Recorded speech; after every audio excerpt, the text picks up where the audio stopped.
नमस्ते। आप सभी को मेरे चैनल में स्वागत है। आशा करती हूँ आप लोग ठीक होंगे। आज मैं जो कहानी लेकर आई बहुत इन्फॉर्मेटिव कहानी है और बहुत सीख भी मिलने वाला है।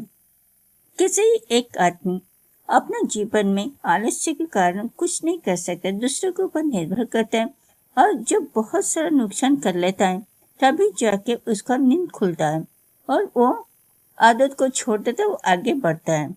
तो चलिए उसके ऊपर एक कहानी सुनाते हैं। मूर्ख राजा और चतुर ब्राह्मण। मूर्ख राजा और चतुर ब्राह्मण। एक दिन राजा ने अपने दरबार में सभी ब्राह्मणों को बुलाया और कहा, मैं एक बड़ी परीक्षा लेना चाहता हूँ। जो भी इस परीक्षा में सफल होगा उसे बड़ा इनाम मिलेगा। सभी ब्राह्मणों को शाही पुरस्कार की उम्मीद थी, लेकिन राजा की परीक्षा का तरीका बहुत अजीब था। उसने सभी ब्राह्मणों से कहा कि वो उसे कुछ ऐसा बताए जो उसे पूरी तरह से समझ में आ जाए और उसे परेशान ना होना पड़े। चतुर ब्राह्मण ने सोचा और फिर राजा के पास गया।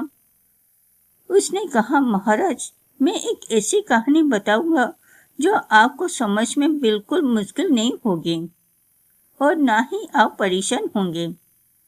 ब्राह्मण ने राजा को एक साधारण कहानी सुनाई जिससे कोई जटिलता नहीं थी। राजा को कहानी समझ में आई और बस बहुत खुश हुआ।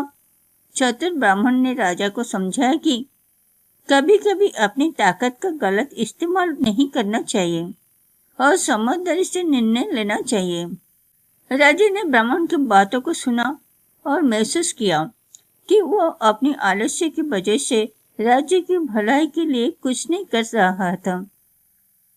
इसके बाद राजा ने अपनी आदतें बदल दी और अपने राज्य का सभी सही तरीके से संचालन करना शुरू किया। उसी कहानी से हमको वो शिक्षा मिलता है, आलस्य और मूर्खता से कोई भी अच्छा काम नहीं हो सकता। सच्ची समझदारी तब आती है जब हम अपने फैसलों में सोच समझ कर काम करते हैं, अच्छे निर्णय लेते हैं, काम को आगे बढ़ाने की कोशिश करते हैं। अगर हम सारा चीज के ऊपर ध्यान देंगे तो सारा चीज कितनी जटिल कितनी आसानी से हो जाएगा, उसको किसी को कुछ पता ही नहीं चलेगा। तो वही था आज की कहानी। अगर आपको अच्छा लगे लाइक करें, कमेंट करें, शेयर करें और इस टाइप का कहानी सुनने के लिए मेरे चैनल को सब्सक्राइब जरूर करें। फिर मिलते हैं सेकंड वीडियो में।